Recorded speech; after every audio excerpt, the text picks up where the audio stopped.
Every business wants good customer reviews. Every customer wants a good experience. So what happens when both sides click? Or in some cases, when they don't? From Yelp and Entrepreneur Media, this is Behind the Review. Behind the review, dig deeper too. Behind the review, get all the news. Food, flowers, fixing, make business boom. Behind the review, dig deeper too. I'm Emily Washkovic, Yelp's small business expert. Every episode, I pick one review on Yelp and talk to the entrepreneur and the reviewer about the story and business lessons behind their interactions. Let's see what's behind this week's review. I live in Austin, Texas, and I live kind of in the suburbs. So when I was looking for places to get really nice, great quality treats and toys for my dogs, I found Paws and Chicon, and I could not believe that they were near where I lived in the city because it seemed like such a downtown thing or like a cooler area. So I was so happy, and now I shop there all the time.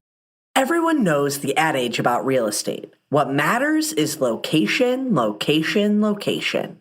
When Yelp reviewer Nicole B. found boutique pet store Paws on Chicon in her suburban neighborhood, she was thrilled. She's been a fan of shopping local, but her area hasn't had the most local places delivering what she needed, even though her suburb is just south of Austin, Texas, arguably one of the coolest cities in Texas. It's like super exploding. It's growing really fast. It's really hipster. It's really cool. But we live 6 miles south of the city, which is still totally in the city limits, but it's just suburbia. My Grubhub is like, you want Fuddruckers? You want Chick-fil-A? You want Sonic? It just sucks that I don't really have any cool, awesome stuff, even though I'm really close. So the fact that any local business would come and invest here, I'm just like, oh, thank God. It hits my demographic. It hits what I want to spend my money on. It feels a lot more like my brand and the place that I would want to go. So I just love local businesses because they just bring a unique touch. And there's so much of that in Austin, but just not in these various pockets. So the Paws on Chicon in Nicole's neighborhood in South Austin is actually the second location of the pet store. The first is in East Austin, an eclectic neighborhood with a rich cultural history. Opening a second storefront can seem like a big accomplishment for a small business, but it can also bring about its own set of challenges. Consistency between stores, managing 2 different staffs, and choosing inventory for different neighborhoods and demographics. Paws on Chicon owner Keith wants the experience in both stores to be exactly the same, and for the connection to customers to be equal, no matter which brick and mortar location they're in.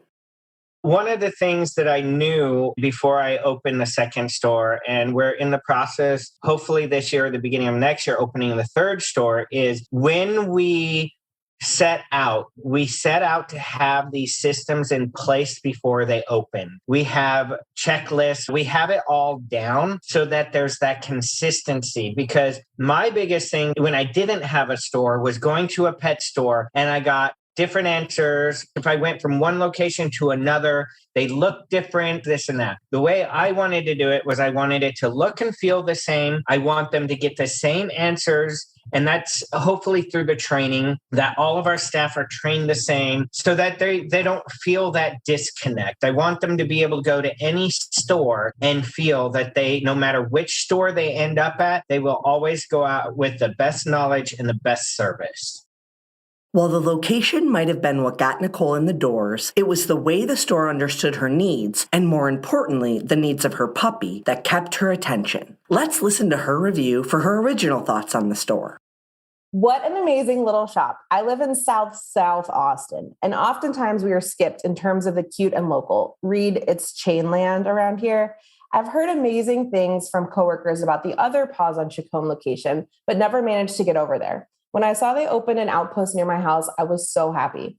I have an 8-month-old Bernese Mountain Dog puppy. He's 2 now. And as you can imagine, he's a total spoiled prince. But I mean that in the best way because we want to provide him with healthy and delicious treats to expand his breed-destined, relatively shorter lifespan, as well as keep him safe, stimulated, and happy.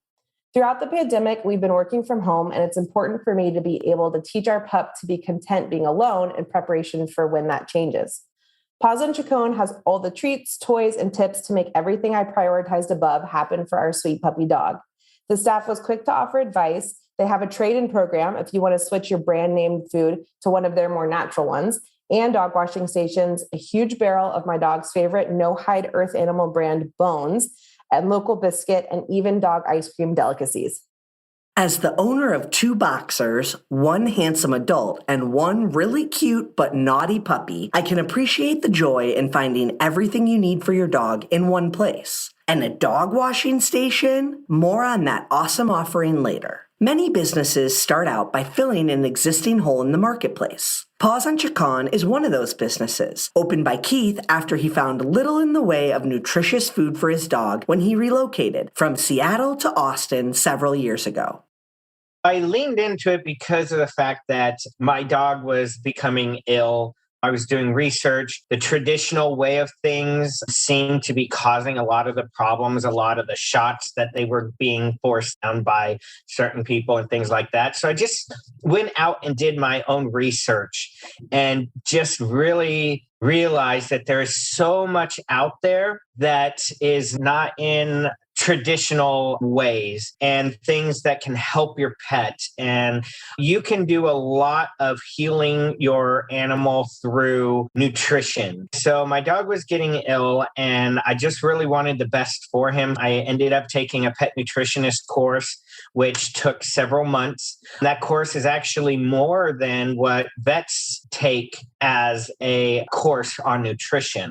So very well educated on the nutrition side of it. I just really wanted to pass that along. And as you can see through so many of my reviews, it's all about nutrition. I look at it this way. Every person that walks through this door and every one of my employees that I train, it is about helping that dog. It's not about making that dollar on them. Because if we can help their pet, that builds loyalty, and that makes me and that makes my staff feel like we did an amazing job. And that's what it's about.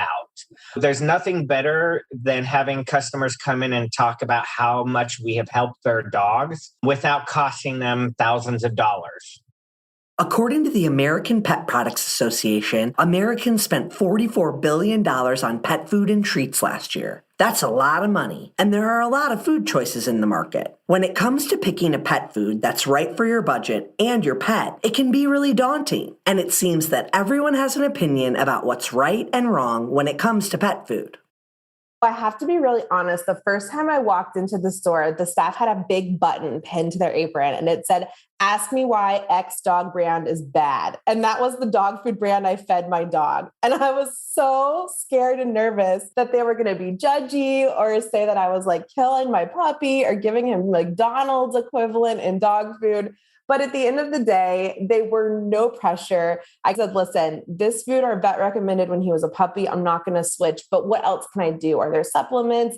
And then when we wean him to adult food, what do you recommend? And it was just so nice that they took that in stride. They were not judgy. They were like, fine, do what you got to do. Listen to your vet. We're here to give you other information that you may not have considered. So that felt like such a relief that they were really a trusted partner and not just like pushing me away from one food and onto theirs.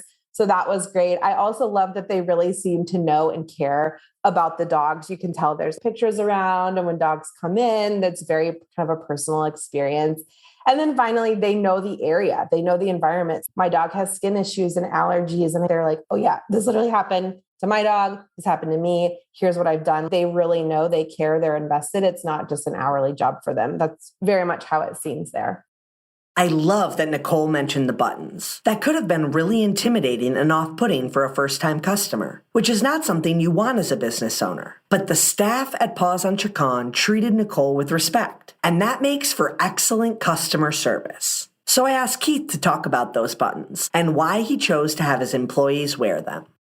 With that pin, it's a good conversation piece. Just like the Yelp review, she was saying she was feeding one of those brands, and we just explained to her why we don't carry those. Because here's the thing, I can carry that if I want in my store. There's no one that says I can't bring that into my store. But again, my approach is not about the money. It's about healing and giving the best for the dogs. So none of our products in our store are ever going to have anything like corn, wheat, or soy in it. And that's where a lot of these major brands use a lot of filler. And corn molds in the bags of food, which kills about 100 dogs a week. Wheat causes yeast in the ears and in the paws. So there's a lot of things in this food that's filler that I choose not to sell in my store.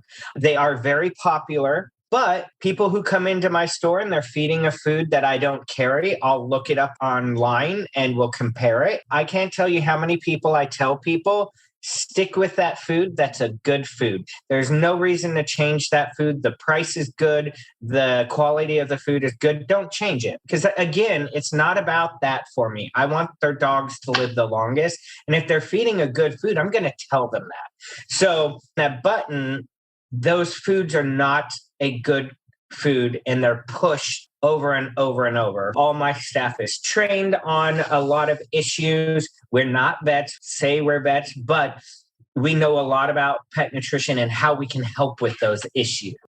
Keith turned what could have been a real pain point for customers and a detriment to building relationships with those customers into a trust-building conversation starter. By using a gentle approach and having a well-educated staff, he's created a safe space for pet owners who have questions and concerns and really just want what's best for their pet. I feel like having somebody local that you can trust is like having the equivalent of a big brother, big sister to ask life advice of. You really know that they know what they're doing because they care and this is their job. So that's such a relief as I navigate different seasons with my pet, be it his age or health issues, or even maybe getting a second dog, what that would be like. They know and they've been there, whereas a first-time dog owner, I haven't. So I really trust them. Your staff is an extension of the persona you want customers to inhabit when they walk into your business, whether it's a restaurant or a pet shop. Nicole mentioned explicitly that where she expected judgment, she found none. No one made her feel like a bad dog mom for her choice of food. This culture, it turns out, is meticulously curated by Keith, particularly for customers that really take an active role in their pet's health, like Nicole.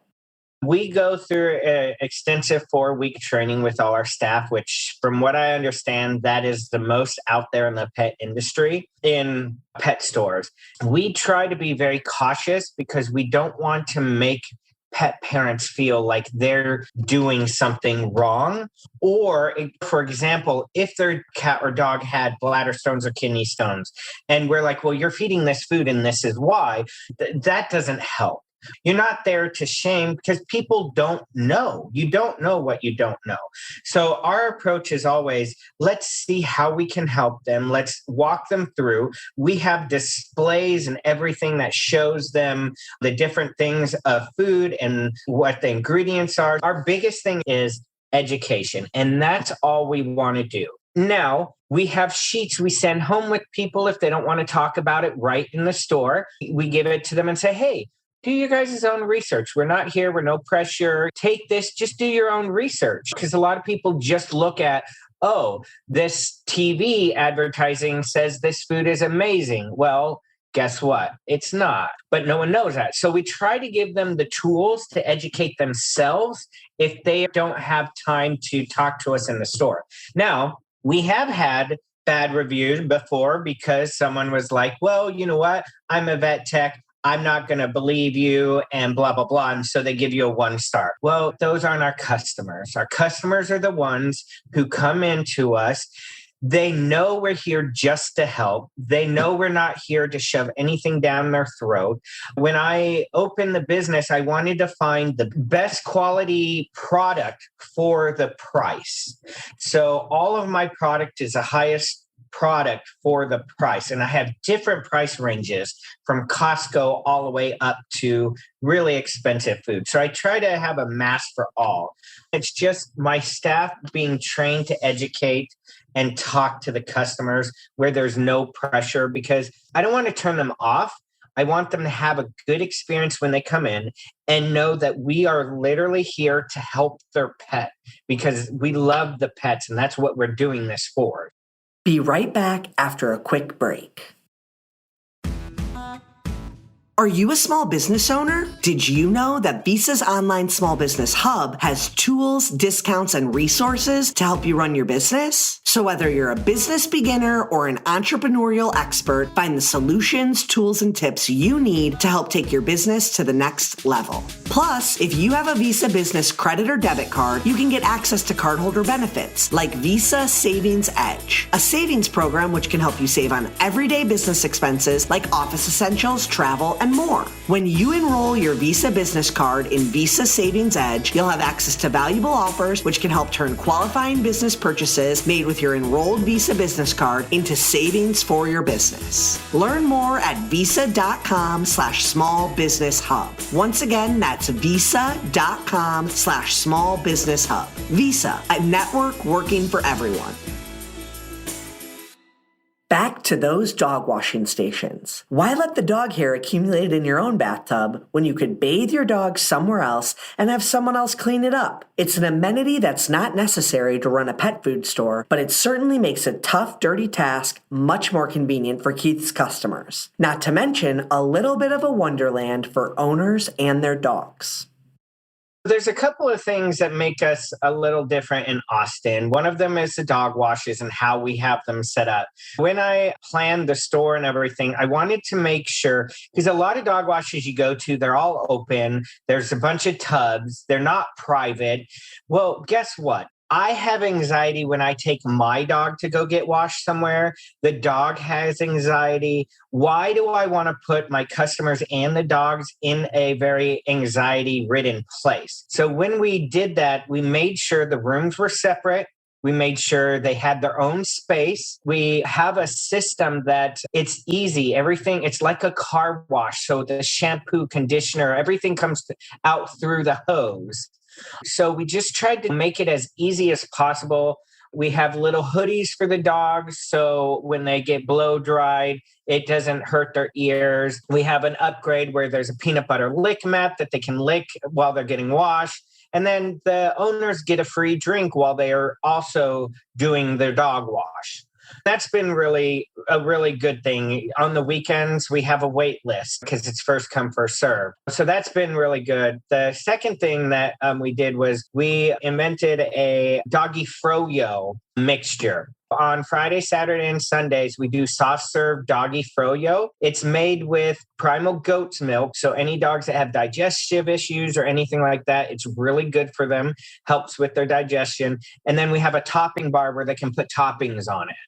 I'm pretty sure both of my boys would enjoy a frozen yogurt bar with toppings. And if they could, they would leave a 5-star review. Since our pets can't leave reviews on their own, it's up to pet owners like Nicole to spread the word on their behalf. She's very particular about what kinds of businesses she reviews, however. I like to review every business that I go to that's not a chain. Because if you don't know what an Applebee's is like, I don't know why you're reading about it on Yelp. That's my philosophy. So if a business is new to me, whether I'm on vacation, I love to try new restaurants in my own city. I'll check in. That reminds me to review it. And then I just let people know what's up. I want them to know what they can expect there, what I liked. The bulk of my reviews are food places because those are the places I try the most. But if there's something local or really cool, like Paws, that's when I want people to know about it. I'm going to write a really good review. And I also feel like I'm helping out the business because of my elite status. I know people will see it. And so it's really important for me, if I care a lot, to get them that good review just so other people can find this hidden gem as well. I guess when it comes to the content of my reviews, I try to think about what I would want to know if I was reading a review. If this is a store that just has pet food and maybe it's more science-based or prescription-y, that's more of a medical thing. That wouldn't really be what I was looking for. So I wanted to make sure it was clear to say, these are all the options. This is how much hands-on information you can get from the people. And then, oh, look, a dog wash too, just so people may not know even from driving by that that's an option there. It's not a pet washing place, but they have that. So kind of an overall snapshot. And then if anything stood out, either the customer experience or the selection or something I was surprised by, usually always makes its way into the review. There's that dog wash again. Clearly, Keith is onto something there. Small business owners all know the joys of a 5-star review and the pains of a 1-star review. The good reviews are great for business, but as we've discussed, the bad reviews can be just as impactful if handled correctly. I always say business owners should respond to every review properly, not just the good ones or just the bad ones. Those responses can make a business stand out from the crowd. I take reviews very serious and sometimes a little too personal, which I've had to learn to back away from that because it has ruined my week before. If someone says something that's untrue, and then I feel like I have to get defensive and defend myself, which I have learned to hold back on that. I feel like a business owner should always be paying attention to the reviews. They should always respond back. There is never any of my reviews on Yelp or any of my Google where I have not personally responded. It comes right on my phone because a couple of things. Good reviews, bad reviews, I can respond right away and take care of it if I need to take care of it right away. So it's like a buffer if there's a problem in between, and hopefully you can resolve it before it got worse. Because I'm not always here at the store, and sometimes things happen, no one's perfect. I strive for 5 stars on everything. I get some bad reviews once in a while, but if you look at those reviews, you'll be like, okay, I can see why this review was this way. I think that as a business owner, and just thinking on the other side of it, if someone is taking the time out of their day to write a review for you, the least thing you can do is acknowledge them. The least thing you can do is say thank you.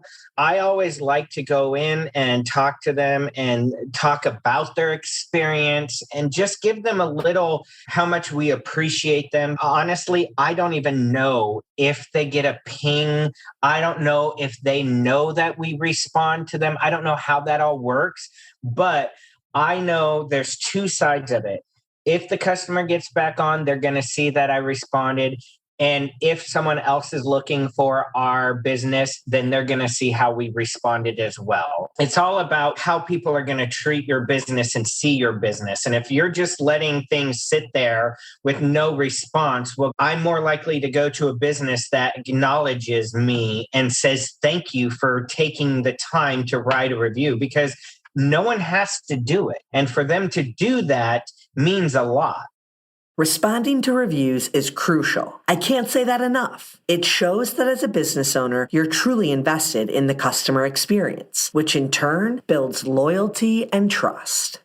I always want every single customer to feel as they are the only customer. I want them to know it's a relationship building thing.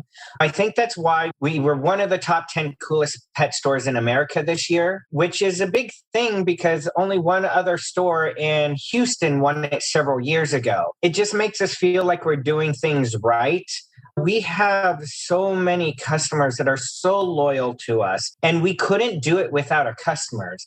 And so I tell my staff, if it's not for the customers, none of us would be getting paid or a job. And it's so hard right now as a small business owner, especially right now, because guess what? My products are going up.